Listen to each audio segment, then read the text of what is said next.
네, 커넬학원에서 1, 2학년 수업 담당하고 있고요. 그리고 안성교수께서 수업하고 있습니다. 얼마나 열광을 하셨으면 마이크가 뜨거울 정도로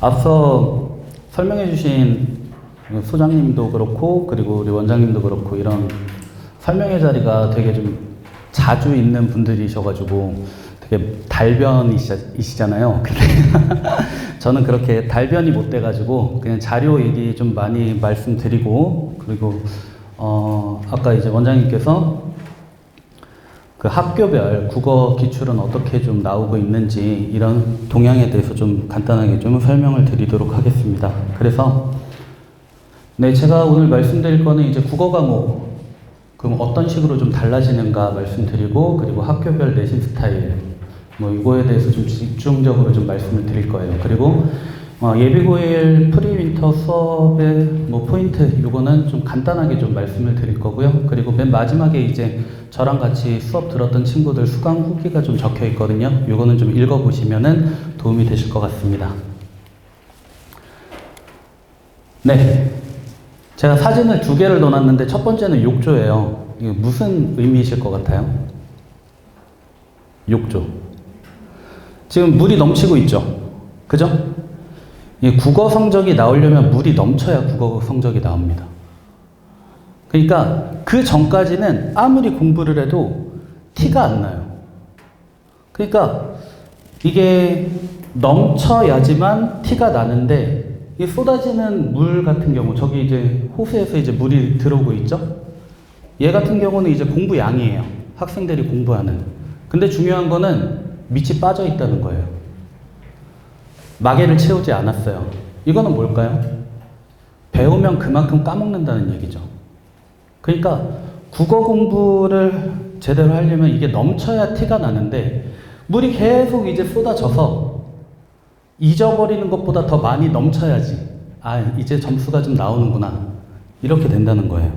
그래서 있는 것보다 까먹는 것보다 더 많은 공부를 하게끔 해야 됩니다. 꾸준히 해야 되겠죠. 물은 계속 틀어 있어야 되잖아요. 그죠?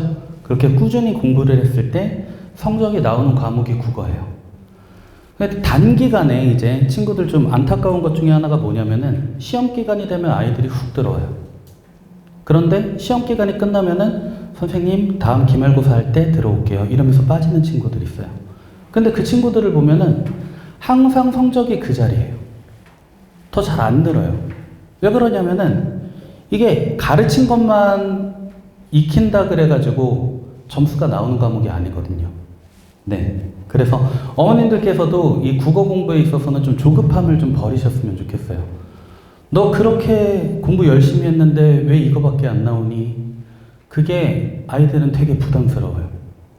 나는 나름대로 공부 되게 열심히 했는데 이거밖에 안 나온다고 엄마한테 혼났다. 그럴 때마다 이제 학생들이 기가 많이 되게 꺾이거든요.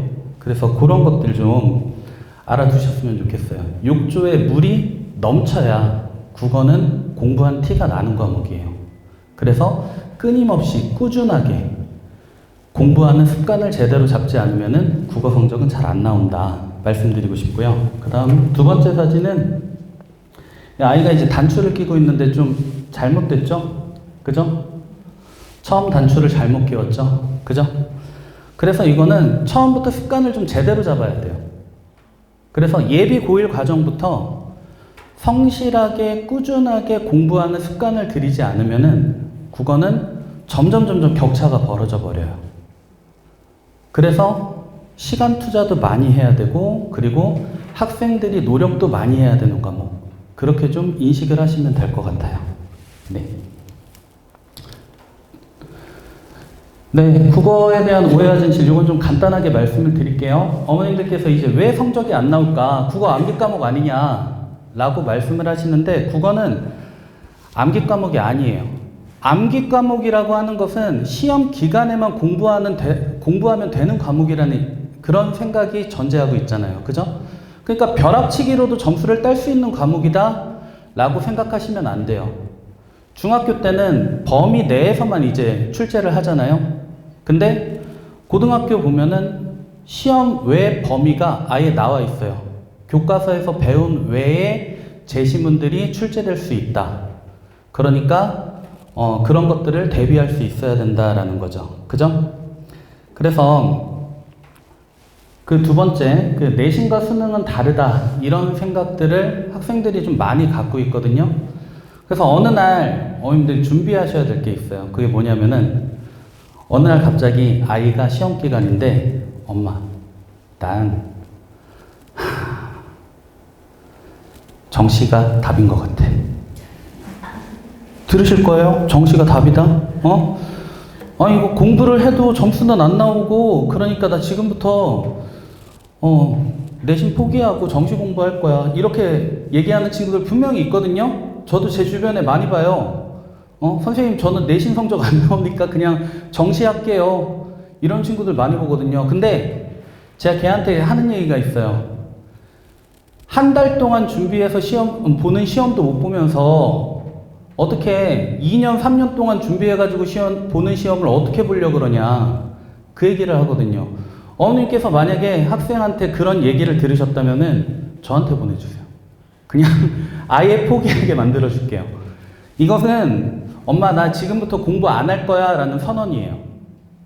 그런 말을 하는 거는 물론 학생도 답답하겠죠. 그간 공부했는데 성적도 안 나오고 그죠? 해도 안 되는 것 같고 그러니까 주변에 애들은 너무 잘하는 것 같고 그러니까 뭐든 공부를 좀 해보고 싶다. 그래서 정시를 공부하겠다. 그 수능 준비하겠다는 거잖아요. 그죠? 근데 학생들이 그렇게 계획적이지 못합니다. 그럼 뭘로 공부할 거냐? 그러면 인강 보겠대요. 인강 띄워놓고 다른 거 하겠죠. 그런 친구들 많이 보거든요. 그죠? 그래서 내신과 수능은 절대 다르지 않습니다. 내신 이꼴 수능이라고 보시면 돼요. 이게 범위만 정해놨지 문제 내는 유형들은 다 수능으로 출제해요.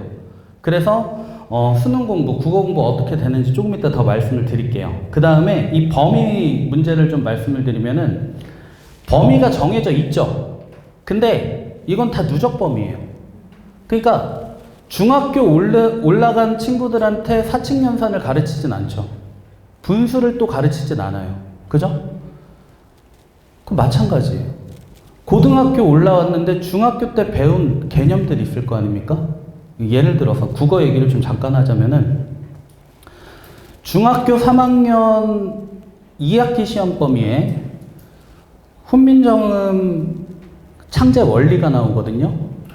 그러면은 뭐 이제 기억은 어떻게 해서 만들어진 글자고 니은 뭐 이렇게 나오잖아요. 미음 그죠? 이런 것들을 얘기하는데 고등학교는 뭐가 나오냐면은 세종화제 훈민정음이 나와요. 그래서 15세기 중세국어의 특징이 뭐다 이런 것들을 물어보거든요. 그런데 그 바탕에 깔려있는 것은 창제 원리도 들어있어요. 그래서 시험 문제로 그냥 뭘 출제하느냐? 창제 원리학원에서 출제할 수도 있거든요. 그죠? 그러면은 학생들은 이거 안 배운 건데요? 라고 얘기하면 학교 반응은 어떨까요? 이미 다 배우고 온 거다. 그죠? 배운 범위는 다 누적이 된다라고 보시면 돼요. 그러니까 이거는 시험 범위가 정해지지 않은 시험이다라고 보셔야 돼요. 실예로 여기 평고 같은 경우 있잖아요. 평고는 문법 문제가 되게 까다롭거든요. 근데 문법 범위가 그냥 누적이에요. 그 1학기 때 의문의 변동을 배우잖아요. 그럼 2학기 때 또 나와요. 그럼 얘들은 이제 까먹을 거 아닙니까? 그러면 이거를 잘 못 풀어요. 틀려요. 그러면은 어떤 식으로 이제 학교에서 응용해서 되냐면은 예를 들어 이번에 2학기 범위가 세종화제 훈민정음 국어사 부분이거든요. 그럼 중세 국어의 의문적인 특징과 얘들이 배웠던 현대 국어의 의문적인 특징 이거를 비교하라. 이런 식으로 이제 문제 출제가 되거든요. 그죠? 그러니까 범위가 계속 이제 누적이 된다라는 것을 꼭 기억을 하셔야 돼요. 그러니까 애들이 늘상 국어 공부를 하지 않으면은 아까 욕조 보셨죠? 넘쳐야 되는데 그 전에 다 빠져나가는 거예요. 그러니까 늘 새롭고 안 배운 것 같고 그런데 이미 그것들은 다 예전에 배웠던 것들이죠. 그래서 국어 공부가 많이 어렵다라는 말씀을 드릴게요.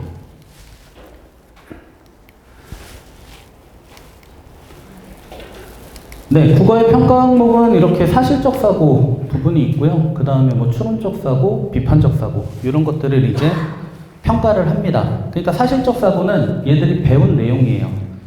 이 글에서 나와 있는 정보를 제대로 파악하고 있는가 이런 것들을 물어보고요. 그리고 추론적 사고는 그러면은 이것을 다른 상황에 한번 적용해봐라 이런 식의 문제. 그 다음에 비판적 사고는 근거를 통해서 적절하게 내용을 비판해봐라. 뭐 이런 것들이 이제 출제하는데 이게 수능에서 평가하는 항목들이거든요.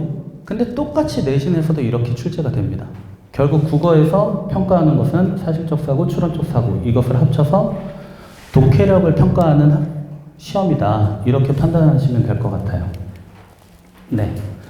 그래서 영역별 좀 학습은 어떻게 해야 되느냐. 우선 문학 같은 경우는요. 학교 수업 내용이 가장 기본이에요. 그리고 이게 작품 강독보다는 이제 개념을 적용하는, 그러니까 아는 게 많아야 문제를 풀 수 있는 단원 이렇게 생각하시면 돼요. 그러니까 기본적인 국어 지식들 있잖아요. 그런 개념들이 명확하게 잡히지 않으면은 문학 문제는 늘 어려워요. 아이들이 제일 고민하는 게 뭐냐면은 선지 판단이 안 된대요. 이게 왜 슬픈 거니에요? 이해 안 되시죠? 그죠? 여기 이렇게 밑줄이 쳐져 있고, 이게 왜 슬픈 거니에요? 아이들의 독해 수준이 지금 이렇거든요. 그죠? 그러니까 이게 왜 슬프냐? 뭐 이런 것들이 이제 질문을 합니다. 그리고, 네. 연계의 폭을 넓혀야, 그러니까 하나의 작품을 배우면은 그걸로부터 이제 추가되고 다른 작품으로 확장할 수 있어야 됩니다. 그리고 배경 지식이라고 하는 것들은 이게 제가 문학에서 되게 많이 강조하는 건데 얘가 왜 이걸 썼을지를 생각해봐라. 이거를 항상 얘기해요.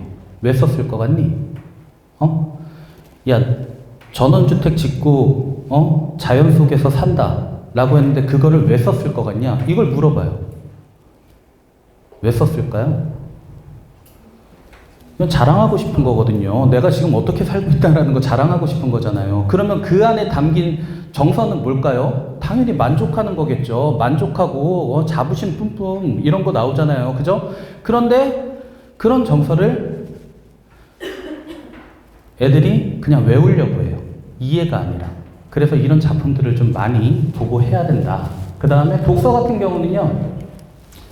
좀 간단하게 말씀드리면은 얘는 습관이에요, 습관.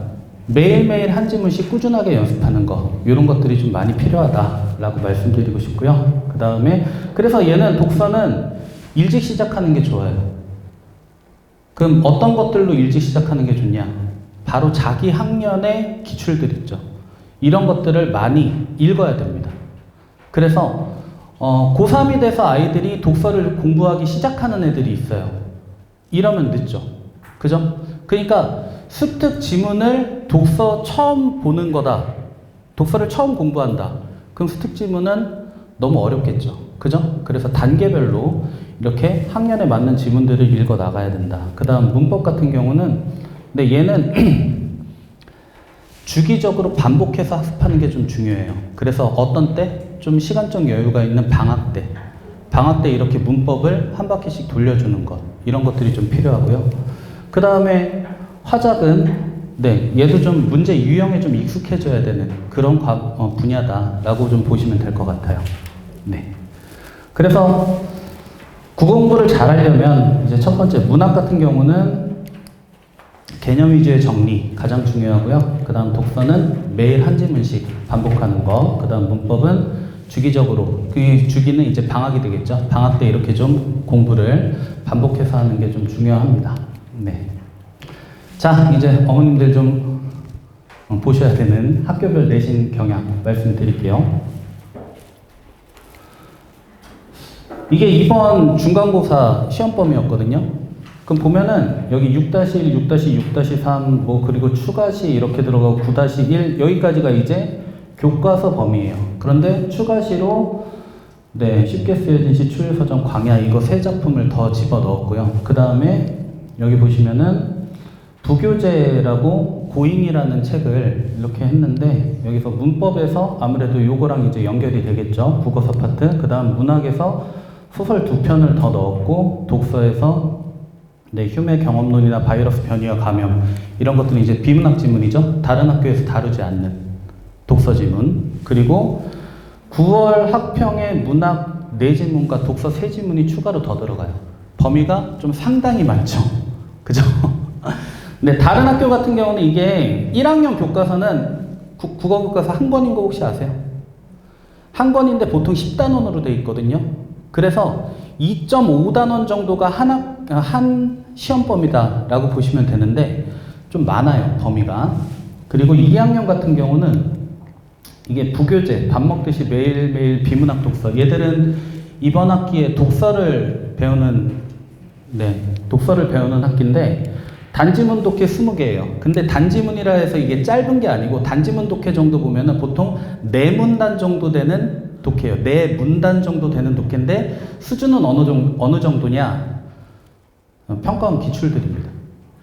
평가원 기출 20개. 그 다음에 여기 장지문 독해 5개가 들어갔는데 여기 이제 국어 선생님들은 아시겠지만 이 지문들이 다 뭐냐면은 헬지문이에요. 헬지문. 가장 난이도 높은 그런 지문들, 수능 지문들이거든요. 그래서 이렇게 구성이 됐어요. 25개 지문. 그래서 평고는 시험 스타일이 좀 이렇거든요. 문항수는 좀 적어요. 24문항? 요 정도 이제 출제를 하는데 서술형도 없어요. 그러니까 좀 쉽게 이렇게 풀 수 있냐? 근데 그게 아니에요. 변별력이 상당히 높아요. 그래서 문법 되게 어렵게 출제하고요. 어느 정도로 출제하냐면은 베이스가 평가원 문제예요. 그러니까 수능 문제랑 가장 유사하게. 근데 수능 문제를 꼬면요 더 어려워져요. 왜 그러냐면은 수능 기본 문제는 딱딱 떨어지게 돼 있는데 학교 선생님들은 이 문제를 자체 변형을 시켜버리잖아요. 그러니까 문제가 더 어렵게 출제된다라고 보시면 돼요. 그리고 문제가 다 이제 보기. 얘들은 지문을 읽는 시간보다 보기를 읽는 시간이 훨씬 더 많아요. 보기가 많이 출제되기 때문에 보기, 선지 판단 이런 것들이 상당히 어렵습니다. 그래서 그리고 또 이제 부교재들을 활용하는데 평고는 좀 시험 출제가 그런 느낌이라고 좀 보시면 돼요. 내가 이 지역 짱이야. 이게 좀 평고 스타일이에요. 내가 이 지역에서 짱이니까 우리는 공부도 이렇게 좀 빡세게 가르치고 그러니까 국어 공부 언제 해야 돼? 평소에 안 하면은 니네는 점수 못 따. 좀 이런 느낌이 좀 강한 학교예요. 그래서 아이들도 강제적으로 야자도 많이 시키고 그 다음에 기숙사 애들도 철저하게 통제하거든요. 그래서 좀 시험 문제도 상당히 어렵게 출제하는 편이에요. 그래서 미리 대비를 안 하고 간 친구들 같은 경우는 첫 시험에서 제가 제일 점수가 안 나온 친구 1학기 중간고사에서 30점 받은 애가 있거든요. 근데 이 친구 같은 경우가 초반에 문법 문제 10개 풀고 시험이 끝났대요. 네. 뒤에 문제를 아예 보지를 못했어요. 근데 이 친구 학교는 되게 잘 갔거든요. 그러니까 그런 시험 스타일을 알고 제대로 준비해서 점수가 이제 계속 오른 스타일이라고 좀 보시면 될 것 같아요. 네. 그리고 신앙고. 신앙고 같은 경우는 범위가 소단원 하나, 이렇게 대단원 2개의 적당한 범위죠. 그죠? 그리고 2학년 같은 경우가 교과서가 요만큼이고 그 다음에 여기 보면은 얘들도 이제 독서 단원인데 21, 22, 23학년도 수능 그 다음 6월, 9월 평가원 모의고사 전체 이게 이제 시험 범위예요. 근데 여기 이제 특이한 게 있죠. 시험 범위에서 60% 출제. 그런데 출제 범위에서 40%를 내겠다라는 거예요. 그러니까 평소에 공부를 얼마나 했느냐 이거를 평가한다라는 거죠. 그죠? 그러니까 단순히 시험 범위만 공부해서는 점수가 안 나오는 학교라고 보시면 돼요. 신앙고는 저도 여기서 이제 한 5년째 있는데 신앙고의 느낌은 어떤 느낌이냐면은 평고보다 우리가 더 빡세 이런 정도의 느낌? 네. 그래서 니네가 짱이라고? 아니야 우리는 입결은 우리가 더 좋아. 이런 거 있잖아요. 내신 관리 철저하게 해가지고 학교 보낼 거야. 좀 이런 스타일. 그렇게 좀 보시면 되거든요. 그래서 시험 특징이요. 네, 갈래 학습을 상당히 중시합니다. 얘들은 정해진 프린트가 있어요. 학교 단원별 프린트가 나오는데 그게 예를 들어 뭐 향가를 배웠다. 뭐 제막매가라는 향가가 시험에 나왔다. 그러면은 프린트 첫 페이지의 맨 앞에가 뭐가 나오냐면 갈래 학습이에요. 향가는 어떤 것. 이런 식으로.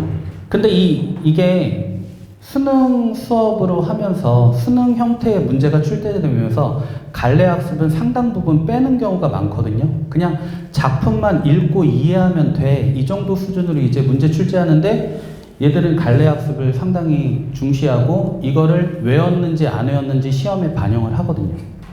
네, 그리고 그 다음에 문법 문제는 또 상당히 어렵게 출제하고요. 그 다음에 학기별로 이렇게 부교재가 있는 경우가 있고, 그리고 여기 4번. 선지 판단이 상당히 어려워요. 우선 아이들이 모르는 단어들이 그냥 선지에 계속 나오다 보니까 얘들이 어휘가 많이 부족하거든요. 그죠? 경어체가 뭐죠? 어머님들 경어체가 뭐죠? 경어체. 경어체를 사용하여 뭐 이런 식으로 경어체를 사용하여 독자와의 친근감을 표현하고 있다 그러는데 애들은 경어체 자체를 모르는데 이게 경어체가 뭘까? 경자가 혹시 가벼울 경자일까? 금 반말인가? 뭐 이런 거죠. 그죠? 경어체는 존댓말이잖아요. 그러니까 이런 식으로 낯선 어휘들을 선지에 많이 집어넣음으로써 애들이 이제 판단 자체를 못하게 하는 거야. 그러니까 시간이 오래 걸릴 수밖에 없어요. 시험을 문제를 푸는데. 그래서 여기 신앙고의 포인트는 선지가 좀 까다롭다. 그럼 2학년 문제는 어떻게 출제되느냐? 이 평가원 모의고사 독서 기출 문제들 이런 거 있잖아요. 학교에서 그렇게 크게 변형하지 못해요. 왜 그러냐면은 이게 지문 내용을 틀어버릴 수가 없잖아요. 그러니까 결국은 이제 사실적 사고, 내용을 제대로 파악했는지 이런 것들을 묻기 때문에 문제 난이도가 그렇게 높지는 않은데 그럼 얘들은 변별을 어디서 주느냐? 여기서 주겠죠. 출제 외 범위. 그죠? 출제 외 범위에서 변별을 주려고 이제 아이들이 처음 보는 지문들 따오는 거죠. 그러니까 이거는 여기서 60%라는 것은 기본적으로 얘들이 맞아야 되는 점수인 거예요. 그러면은 평소에 공부한 게 뭐가 된다? 평소에 얘들이 공부한 게 실력이 되고 이것이 등급을 가르는 문제가 된다라는 거죠. 그죠? 네, 그 다음 한강고예요. 한강고. 한강고는 되게 좀 평이에요. 그냥 범위도 좀 적은 편이고요. 그 다음에 2학년 보시면은 이번에 문법, 품사, 단어의 영성 이게 다예요. 그죠? 그래서 이거 한강고 담당하셨던 선생님이 얘들은 할 게 없어. 뭐 이렇게 말씀하실 정도로 되게 좀 범위가 작죠. 그죠? 그리고 시험도 그렇게 어렵지는 않아요. 그냥 교과서의 내용을 최대한 다 이제 가르치는, 충실하게 그렇게 가르치는 학교예요. 그리고 교과서 내용만 충분히 숙지하고 있으면은 시험 문제를 그냥 쉽게 풀 수 있는 학교. 근데 문제는 뭐냐면은 이 한강고가 쓰는 교과서가 특이해요. 그러니까 교과서가 이제 1학년 국어 교과서가 이제 10가지 정도 있는데 그 10종 교과서에서 좀 안 쓰는 그런 교과서예요. 그러다 보니까 아이들이 제일 걱정하는 게 뭐냐면은 자료가 없다라는 거예요. 찾아도 자료가 없다. 그래서 얘들은 이제 학원의 도움을 좀 많이 받아야 되는 뭐 그런. 그러니까 이게 다른 게 부족한 게 아니에요. 문학이라든가 뭐 문법이라든가 이런 것들은 비슷한 작품이라든가 이런 것들 아니면 다른 교과서에 있는 거를 끌어갖고 와서 쓰면 되거든요. 근데 문제는 화법, 그 다음에 토론, 설명문, 그리고 뭐 논설문 이런 실용적인 글쓰기 단원들 있잖아요. 이 단원은 자료가 없어요. 그래서 시험 대비하기가 상당히 좀 까다로운 학교라고 좀 보시면 되고요. 자, 마지막 한강여고 말씀을 드릴게요. 네, 한강여고 같은 경우는 문법 품사 단어의 형성 뭐 이렇게 나왔고, 그 다음에 뭐 고전 조금 나왔고, 그리고 현대시가 뭐 10편, 그리고 1학년 학평 문학기출 문제 뭐 이 정도 1학년 나왔고요. 2학년들을 보면은 범위가 그렇게 많지 않아요. 그냥 네, 그 시가 단원 3개, 그 다음에 소설 단원 3개 이 정도밖에 안 되죠. 그죠? 근데 얘들은 문제가 좀 많아요. 시험 문제가. 그리고 지문도 엄청 길어요. 그러니까 지문 읽을 시간은 없어요. 그래서 문제가 몇 문제 정도 나오냐면은 28문제에서 약 30문제. 여기 이 정도 출제를 해요. 그리고 뭐가 있어요? 서술형이 있어요. 서술형이 좀 까다롭게 출제를 해요. 그래서 얘들이 가채점한 점수보다 항상 떨어져요. 점수가 뭐 많게는 한 4점 깎이는 아이들도 있고 덜 깎여도 2, 3점 정도는 깎이는 것 같아요. 이게 이제 한강여고 스타일이라고 보시면 되고요. 여학생들이기 때문에 국어를 포기하지 않아요. 그래서 여기는 4등급에서 6등급까지 있으면은 얘들이 거의 10점 안쪽에 다 몰려 있어요. 엄청 촘촘해요. 그러니까 한 문제 가지고 3등급도 됐다가 또 한 문제 가지고 4등급도 됐다가 왔다 갔다 하는 거예요. 그러니까 제가 이제 3등급을 되게 중요시 하거든요. 왜 그러면 3등급 정도가 나와야 좀 이제 학교를, 수시를 쓸 수 있는 그런 점수가 되잖아요. 그러니까 얘들은 이게 정말 힘든 거예요. 내신 따기가 좀 많이 힘든 학교라고 좀 보시면 돼요. 그리고 1학년 때 좀 많이 가르치는 그런 학교라고 보시면 돼요. 그래서 1학년들은 범위가 훨씬 더 많아요. 얘들도 1학년 때는 네, 부교재 단원 뭐 시 한 20개 한 번에 이제 시험 범위에 넣고 막 그랬거든요. 그렇게 좀 시험 범위가 된다라는 거 좀 말씀드릴게요. 네. 네. 네, 예비고일 프리 윈터 수업 같은 경우는 어쨌든 이제 기초 개념 다잡기 정도로 이렇게 수업이 진행된다고 보시면 되고요. 네, 그래서 좀 이제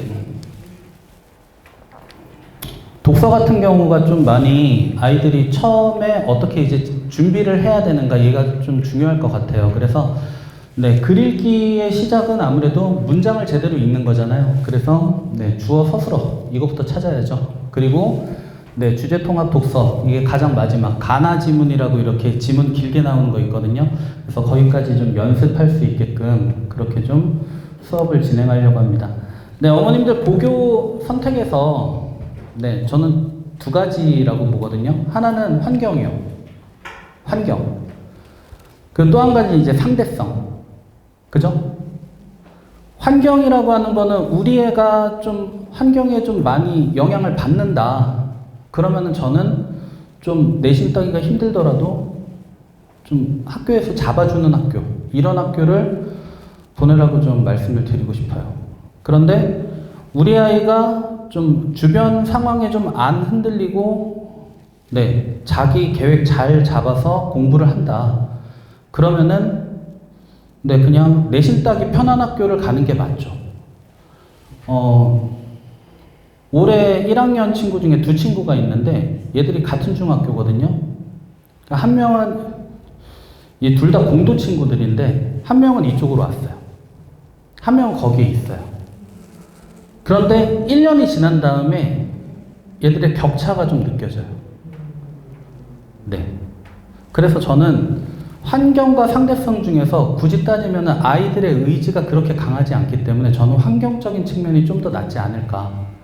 환경적으로 강제성을 좀 띄고 그 학교에서 좀 잡아주는 게 있으면은 얘들이 좀 더 공부를 잘하지 않을까라는 생각이 저는 들어요. 네. 네. 좀 길게 말씀을 드렸는데 뭐 이제 국어 공부나 아니면은 이 학교 스타일이 좀 어떻다라는 거 좀 더 좀 자세히 문의하고 싶다 하시는 어머님들께서는 이제 이 설명이 다 끝난 다음에 좀 개별적으로 상담 요청하시면은 제가 이제 제가 아는 범위 내에서 네, 잘 말씀드리도록 하겠습니다. 네, 감사합니다. 네, 오늘 좀 간단하게 말씀드리려고 하고요. 이제 중학교에서 고등학교를 넘어가는 시점에서 이제 어떻게 공부를 해야 되는지를 좀 먼저 말씀드리고, 일단 중학교랑 고등학교가 좀 많이 다르다는 거를 뭐 이제 첫째 아이라면은 모르실 수도 있고 이미 뭐 형이나 누나, 언니 오빠가 있으면 잘 알고 계실 수도 있는데 네, 그 부분을 좀 더 강조해서 말씀드리려고 하고요. 그 다음에 아까 국어 선생님 하신 것처럼 학교별로 어떤 특징이 있는지 좀 간단하게 말씀드리고 저희 수업은 어떻게 진행되는지 말씀드리려고 합니다. 그래서 네, 예비고일 같은 경우는 제가 항상 가장 강조하는 거는 겨울방학이라고 말씀을 드리고 싶어요. 일단 중학교하고 고등학교의 시험이 이제 근본 자체가 다르잖아요. 이제 상대평가하고 절대평가로 다른데 상대평가는 줄만 세우면 되거든요. 시험이 어렵고 쉽고가 사실 의미가 없습니다. 근데 학생들이 이제 등급만 나눠지면 되는 상황인 거예요. 그러면 등급이 나눠져야 되는 게 또 중요한 거거든요. 그러니까 시험이 쉬워서 학생들이 성취도가 다 높아도 아무런 의미가 없죠. 특히나 수능 같은 경우는 만약에 100점짜리가 엄청 많아요. 그럼 다 같이 1등급을 주죠. 네, 다 같이 1등급을 줍니다. 수능은. 대신에 2등급, 3등급이 없어질 수는 있겠죠. 만약 그런 상황이 벌어진다면. 근데 내신은 1등급이 없어집니다. 1등급이 넘어가는 숫자가 100점이 나오면 다 2등급이 되는 거라고 생각하셔야 되거든요. 그래서 학교는 등급을 나누는 게 중요하기 때문에 성취도보다 학생들이 틀리기를 바래요. 그러니까 이제 점수로 생각을 하시면 가장 많이 충격을 받으실 수 있습니다. 뭐 중학교 때 다 90점 넘어가는 점수를 받는 게 사실 일반적이잖아요. A가 나와야 되니까. 근데 고등학교는 그게 아니기 때문에 그냥 기본적으로 60, 70점 막 이렇게 나오는 상황들이 빈번하거든요. 그런 상황이 되면 되게 실망을 하는데 등급을 봐보면 생각보다 또 나쁘지 않네? 이런 상황이 될 수 있어요. 근데 학생들도 똑같거든요. 학생들이 오히려 더 심하죠. 어머님들은 이제 형제가 있으면 이미 알고 계실 수도 있는데 학생은 그걸 잘 모른단 말이죠. 그럼 자기가 시험을 보고 나서 이 점수를 받고 굉장히 충격받는 학생들이 굉장히 많습니다. 근데 그 부분을 일단은 미리 알고 가야 되는데 그러면서 이제 학생들이 잘 모르는 것 중에 하나가 여태까지 하던 것처럼 이미 이제 등급이 좀 잘 나온다 라고 했을 때는 지금 하던 것처럼 하는데 고등학교니까 조금 더 하면 되겠지? 약간 이런 마인드로 이제 접근을 하는 경우가 있어요. 근데 그냥 완전히 바뀌어야 된다고 생각하시는 게 제일 중요합니다.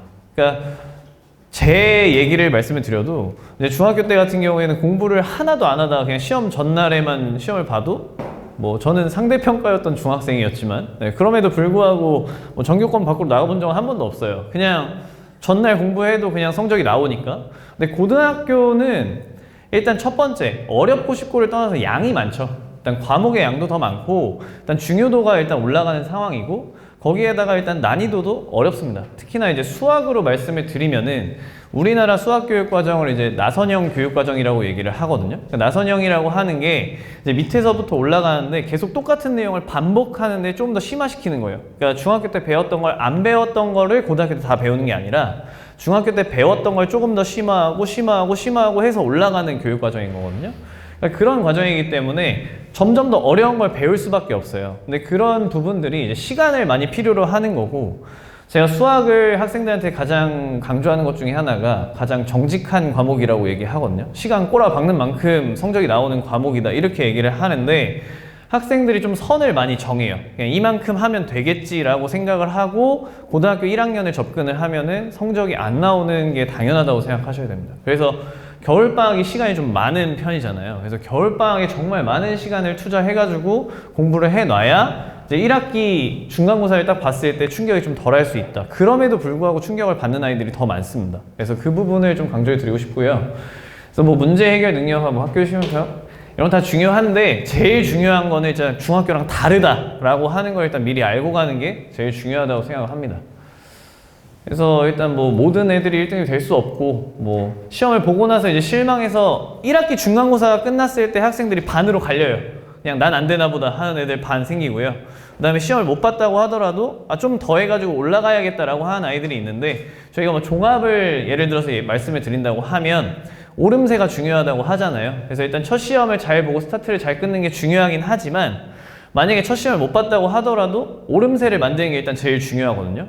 근데 그게 생각보다 충격이 많이 커요, 학생들이. 그래서 포기하는 경우가 많기 때문에 겨울방학을 계속 강조를 드릴 수밖에 없는 거고 아까 말씀드렸지만 공부를 많이 해야 자신감이 생깁니다.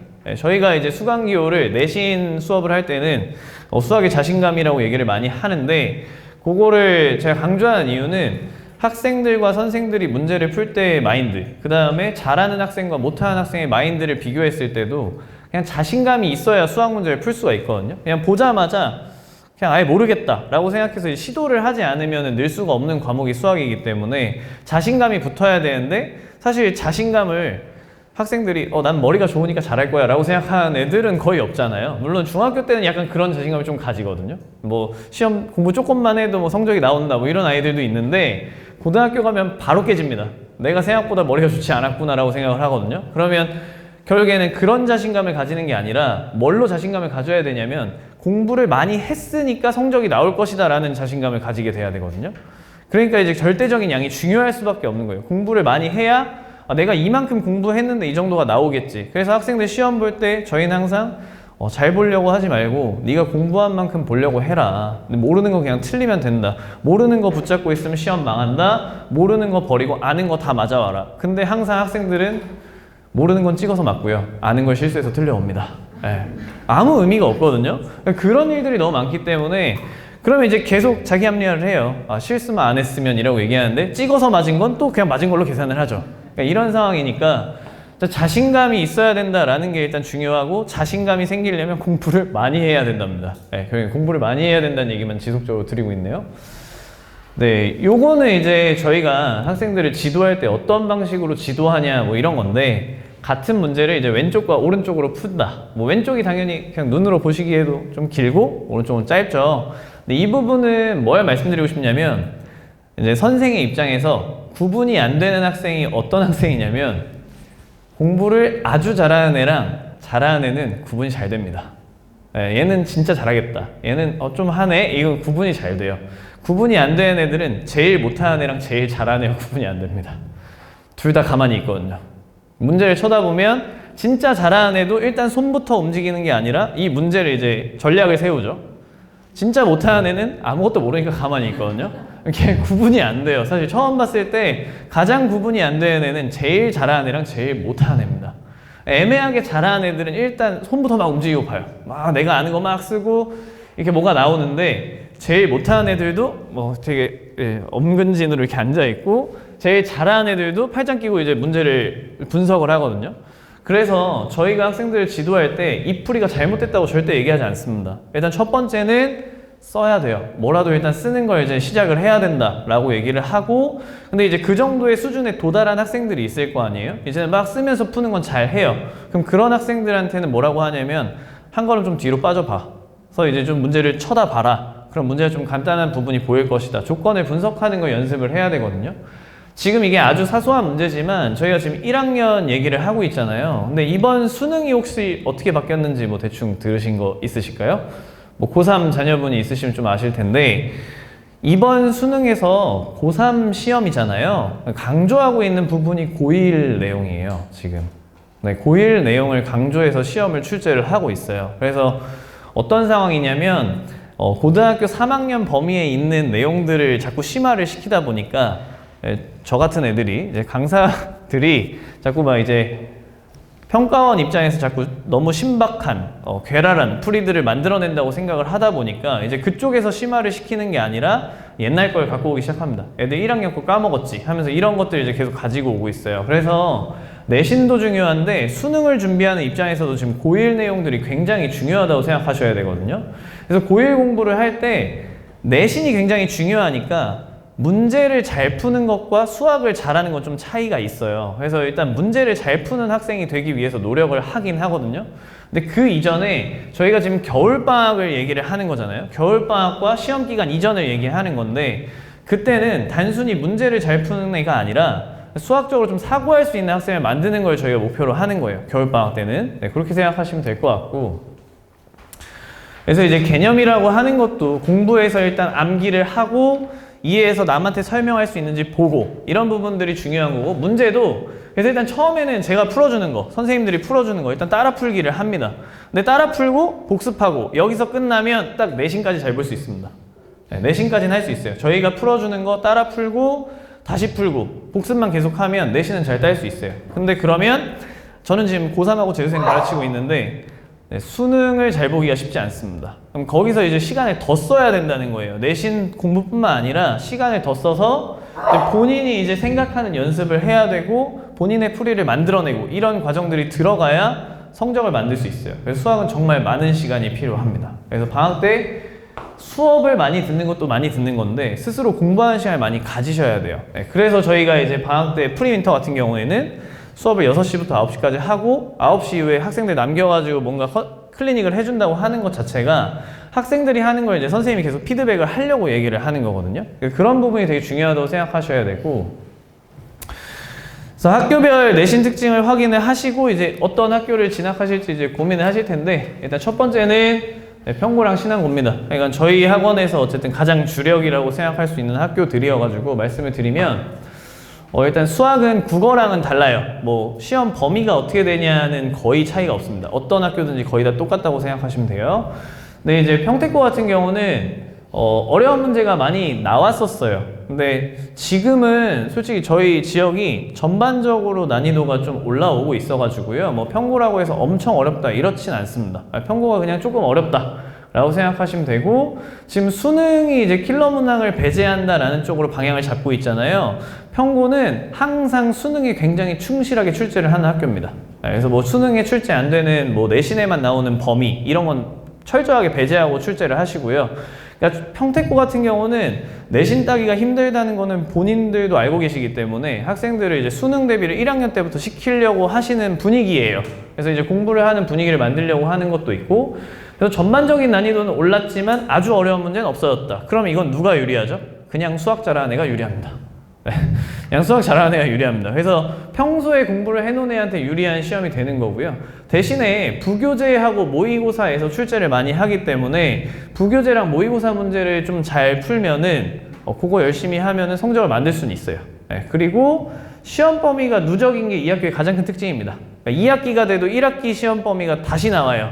근데 그렇다고 해서 그 범위에서 엄청 어려운 문제를 내냐 뭐 그런 상황은 아니라고 생각하시면 돼요. 그래서 1학기 걸 정말 까먹었는지를 확인하려고 한다. 왜냐하면 이제 1학년께 기억이 나야 2학년 때 수능을 준비하는데 3학년 때 수능을 준비하는데 도움이 되기 때문에 지나간 범위더라도 다시 한번 공부를 하게끔 시험 범위를 누적해서 출제하는 학교다. 그래서 여기는 수학의 입장에서 봤을 때는 수능까지 생각해서 문제를 출제하는 학교, 딱 그렇게만 생각하시면 될 것 같아요. 학교 자체가 수능을 염두에 두고 내신 준비를 시킨다 이렇게 보시면 될 것 같고요. 네, 신안고 같은 경우는 제 기준에서는요, 외부에서 바라봤을 때 우리 학교가 잘하는 학교였으면 좋겠다가 강한 학교입니다. 외부에서 봤을 때 우리 학교가 잘하는 학교였으면 좋겠다가 보였으면 좋겠는 학교거든요. 그게 왜 그러냐면 시험지 난이도가 밖에서 보면 되게 어려워요. 밖에서 보면 어렵다는 게 이들은 부교재에서 거의 다 출제합니다. 모든 문제를. 그러면 학생들 입장에서는 이미 봤던 문제들인 거잖아요. 이미 봤던 문제들인 거예요. 그러니까 이게 어려운지 쉬운지를 잘 몰라요. 이미 봤던 걸 다시 푸는 거니까. 근데 이제 부교재 자체가 어려워요. 부교재 자체가 어렵기 때문에 그러면 하위권 학생들은 거의 그냥 포기를 해버립니다. 어차피 우리 부교재 풀 수가 없어. 이런 상황이 돼버리는 거고, 대신에 이제 중위권 이상의 학생들을 이제 부교재를 몇 번 풀었냐로 이제 등급이 갈릴 수 있는 거거든요. 부교재를 얼마나 완벽하게 봤냐로 등급이 갈릴 수 있어요. 근데 이 시험지를 그러면 밖에서 이 학교의 부교재가 뭔지 모르고 그냥 시험지만 본 사람들은 뭐라고 생각하겠어요? 이 학교 진짜 잘하나 보다. 시험지 되게 어렵게 나오네? 라고 생각을 하는데, 사실 실상을 알고 있는 사람들은 뭐야, 부교재에서 다 복사 붙여넣기 해서 다 냈는데? 이렇게 되는 상황이라고 생각하시면 돼요. 근데 이게 뭐 사실 신안고만 그런 건 아니고요. 이런 학교들이 되게 많습니다. 뭐 서울 지역에서도 뭐 이 학교가 시험지가 되게 어려워요 라고 해서 사실 쳐다보면 뭐 부교재가 블랙라벨 대신에 블랙라벨에서 뭐 80% 이상을 출제하고 뭐 이런 학교들 되게 많거든요. 그래서 신안고의 전략은 일단 저희 학교는 시험을 좀 어렵게 냅니다 라고 외부에서 봐주길 바라는 것도 있고, 그리고 이제 이번에 기출문제집으로 바뀌면서 이제 모의고사 기출문제집으로 부교재가 바뀐 거예요. 그러니까 난이도가 좀 올라갔고 저는 좋다고 생각합니다. 어쨌든 기출문제를 처음부터 볼 수 있는 상황이기 때문에 좀 생각하는 연습을 하는 그런 상황이라고 생각하시면 될 것 같아요. 옛날에는 평택고가 좀 모의고사 성향이 강했고 신안고는 변별력 있는 내신 문제들이 좀 많았다면 신안고도 지금은 약간 모의고사 쪽으로 가고 있는 상황이다 라고 생각하시면 될 것 같고요. 여기는 교과서를 사용을 안 합니다. 교과서를 사용을 안 하고 수학의 원리라고 하는 기본서가 따로 있어요. 그래서 그걸로 수업한다고 생각하시면 되고, 프린트도 주는데 일단 학교에서 주는 거를 완벽하게 소화할 수 있으면 시험 잘 볼 수 있습니다. 딱 그렇게 생각하시면 돼요. 신한고는 학교에서 주는 걸 최대한 완벽하게 소화하면 성적이 나온다. 네, 그래서 뭐 이번에 저희 학생 중에도 뭐 평소에 보다 시험 잘 봐서 뭐 다 맞은 학생도 있고 한데, 그래서 그 학생이 한 게 뭐 다른 게 없거든요. 학교 부교재. 그러니까 시험 기간이 아닐 때는 저희 커리큘럼 따라서 그냥 공부를 하고, 시험 기간에는 자기 부교재만 한 3-4번 풀었어요. 그랬더니 다 맞는 그런 상황이라고 생각하시면 될 것 같아요. 그다음에 한광고랑 한광여고는 이제 재단이 같아서 저희가 묶어놨는데, 예년까지는 한광고가 시험이 좀 더 어려웠습니다. 아무래도 이제 남학교가 수학은 좀 세고 여학교가 이제 국어, 영어, 언어 쪽은 좀 세고 약간 이렇게 생각을 했었는데, 올해 같은 경우는 한광여고가 시험이 좀 더 어려운 편이기도 하고요. 그다음에 한광여고가 등급도 좀 촘촘해요. 아까 국어 말씀하신 것처럼 이제 여학생들은 사실 아예 안 하는 학생들은 별로 없거든요. 남학생들은 아주 잘하거나 아주 안 하거나 이런 애들이 좀 있는데, 여학생들은 그런 학생들이 별로 없어요. 대부분 이제 계속 꾸준히 하는 편이기 때문에 등급 간 격차가 좀 별로 없고요. 한광고, 한광여고는 매년 조금씩 계속 차이가 생겨가지고 절대적인 건 아닌데, 절대 안 바뀌는 건 저 2번째 겁니다. 객관식 마지막 3문제에서 어려운 걸 낸다 라는 건 절대 변하지 않아요. 네. 객관식 마지막 3문제가 어렵다 라는 건 한 번도 변한 적이 없고요. 나머지는 전부 다 뭐 학생들이 흔히 푸는 센이라고 하는 문제집 B단계 그 정도 수준으로 준비를 하고, 이건 제가 하는 얘기가 아니라 그 학교 선생님들이 애들한테 그렇게 얘기를 합니다. 내신 대비 어떻게 해요? 하고 하면 센 B단계만 다 풀 수 있으면 80점은 나올 거야 라고 항상 선생님들이 말씀을 하시고, 그럼 나머지 그 20점이 저 객관식 마지막 변별력 문제인 거거든요. 걔네들은 이제 한 C단계 이상 좀 어려운 문제가 나올 때도 있습니다. 그렇게 해서 쉬운 문제가 많고 어려운 문제가 몇 개 없으니까 점수대가 다 몰리는 거라고 생각하시면 돼요. 실수하면 안 되는 학교라고 생각하셔야 되고요. 그다음에 은혜고랑 효명고 같은 경우는 뭐 저희가 엄청 많은 학생들을 가르치는 건 아닌데, 그래도 꾸준히 저희 학원에 있는 학생들이어가지고 말씀을 드리면, 어쨌든 앞에 있는 학교들보다는 수학 기준으로 봤을 때 좀 쉬운 학교들이다라는 이제 인지는 있어요. 저희한테 그냥 쉬운 학교들이었다. 그러면 이제 여기서 제가 얘네를 굳이 넣어가지고 같이 말씀드리는 이유는, 그럼 시험 문제가 쉬우면 등급 따기 쉽냐를 말씀드리려고 하는 건데, 그렇진 않습니다. 네, 그렇진 않아요. 왜냐면 나만 그런 생각을 하는 게 아니거든요. 네, 사실 항상 뭐 저기가 시험 문제가 쉽고 내신 따기 쉽다니까 나 오늘 이번에 저기 가봐야겠다라고 하면 그런 애들이 꼭 저만 있는 건 아니잖아요. 그래서 역배로 가는 애들은 꼭 있는 거기 때문에, 그런 애들이 몰리면 저기가 더 힘들어질 수도 있습니다. 예를 들면 지금 은혜고 같은 경우가 시험 문제가 뭐 이번에는 좀 어렵진 않았는데 갑자기 어려워졌어요. 갑자기. 엄청 쉬웠거든요. 정말 엄청 쉬웠는데 뭐 지금 2학년 시험도 매우 쉽습니다. 근데 1학년 시험이 갑자기 어려워질 때가 있어요. 근데 지금 제가 이런 걸 말씀을 드리면서도 한편으로는 뭐냐면, 학교 선생님들도 사람이잖아요. 그러니까 이 학교에 올해 어떤 애들이 왔는지에 따라서 문제 난이도가 달라집니다. 그래서 보통 첫 번째 1학기 중간고사는 무조건 어려워요. 네, 그게 이제 학생들이 더 힘들어하는 이유 중에 하나고, 제가 겨울방학을 강조하는 이유 중에 하나예요. 왜냐면 어떤 애들인지 내신만 보면은 잘 모르잖아요. 중학교 내신만 보면 잘 모르니까 일단은 우리 학교가 이 정도야 라는 걸 1학년 애들한테 보여주려고 1학기 중간고사 무조건 어렵습니다. 무조건 어렵게 출제를 하고, 그 시험을 토대로 이제 기말고사부터 이제 조절에 들어가는 거라고 생각하시면 되거든요. 그래서 보통 1학기 중간고사는 무조건 어렵고요. 그래서 은혜고, 효명고 지금 얘네도 지금 보시면 알겠지만 문제가 쉬워요. 그러니까 이제 등급 컷이 되게 높습니다. 예를 들면 지금 중간기말 다 합쳐서 2개 틀렸는데 전교 5등 안에 못 들었을 거예요. 그러니까 5등 안에 못 들었을 겁니다. 효명고 학생이 중간고사, 기말고사 다 합쳐서 한 문제씩밖에 안 틀렸는데 전교 5등 안에 못 들어왔다. 이렇게 생각하시면 될 것 같아요. 그러면 이제 문제가 쉽다고 해서 나한테 무조건 좋냐? 그렇진 않다는 거죠. 그걸 좀 생각하셔야 되는 거고요. 네, 그래서 뭐 내신을 잘 따기 위해서 학교를 선택한다도 중요한데, 아까 국어쌤이랑 저는 이제 생각이 거의 비슷해요. 학생의 성향이 되게 중요하다. 그래서 분위기를 많이 타는 학생이다. 근데 분위기를 주도하는 학생일 수도 있고 타는 학생일 수도 있죠. 예를 들면 뭐 저희 부모님은 제가 중학교 때 친구를 잘못 만나서 그랬다라고 하지만 사실 제가 끌고 다닌 거거든요. 그래서 저희 부모님은 네가 중학교 때 친구를 잘못 만나서 뭐 어쩌고저쩌고 하시는데, 그 친구들 부모님은 다 제 욕만 하시겠죠? 뭐 그런 것처럼, 그러니까 본인의 이제 자제분이 어떤 스타일인지 좀 정확하게 확인을 하셔야 되는데, 일단 저는 중학교에서 성적을 잘 내는 학생들 중에 가장 불안한 학생들이 성실하진 않은데 점수 잘 나오는 학생들이에요. 그 학생들은 고등학교 가면 반드시, 이건 진짜 반드시라고 생각합니다. 반드시 무너집니다. 이건 반드시 무너져요. 네. 그거를 사실 이 얘기는 학생들이 들어야 되는데, 중학교 때 뭐 대충 뭐 며칠 공부하고 성적 좀 나오니까 이렇게 생각하는 아이들은 고등학교 때 반드시 한 번은 무너지게 돼 있습니다. 네, 한 번은 무너지게 돼 있어요. 근데 그걸 무너지지 않게 하려고 겨울방학이 중요하다고 계속 말씀을 드리는 거예요. 그때 정신 개조를 해놔야 됩니다. 네, 무조건 중학교랑은 다르다라는 걸 엄청 강조를 하고, 이렇게 강조를 한 학생들조차도 몰라요. 강조 이렇게 해줘도 당하기 전까지는 몰라요. 그래서 일단 그게 제일 불안한 거고요. 뭐 이미 중학교 때부터 학원 뺑뺑이를 돌면서 학원에서 가르쳐 주는 거 뭐 이렇게 잘 따라해서 성적 잘 만드는 애들 있잖아요. 그럼 고등학교 가면 자기가 공부를 해야 되거든요. 자기 공부를 해야 돼요. 특히나 우리 지역은 야자가 있는 학교가 있는 지역이잖아요. 그러면 애들이 뭘 할 줄 몰라요. 그 시간에 앉아가지고 내가 뭘 해야 되는지 몰라요. 원래 난 이 시간에 학원에 가서 선생님한테 배우고 있어야 되는데 학교에서 앉아있으라니까 일단 앉아는 있는데 뭘 해야 되지? 이런 상황이 벌어질 수 있거든요. 그걸 겨울방학 때 그 시간에 뭘 해야 되는지 배워갖고 가야 돼요. 네. 그러니까 공부하는 방법조차 배워야 되는 시대가 됐어요. 그러니까 저도 제가 학생들한테 저를 소개할 때 사교육의 산물이라는 얘기를 많이 합니다. 네, 저는 진짜 학원에 뺑뺑이를 돌았고 뭐 하루에 뭐 1000문제 가까이씩 푸는 걸 매일매일 수학만 해가지고 이렇게 살고 있는데, 그래서 학생들한테 얘기하는 것 중에 하나가 고등학교 가면 아무도 너를 도와주지 않는다. 네가 그 자습실에 앉아가지고 네가 그 시간에 어떻게 꾸려나갈 건지에 대해서 네가 지금 알아야 된다. 근데 그걸 중학생들은 알기가 쉽지 않죠. 알기가 쉽지 않습니다. 그래서 겨울방학이 되게 중요하다고 말씀드리는 거고요.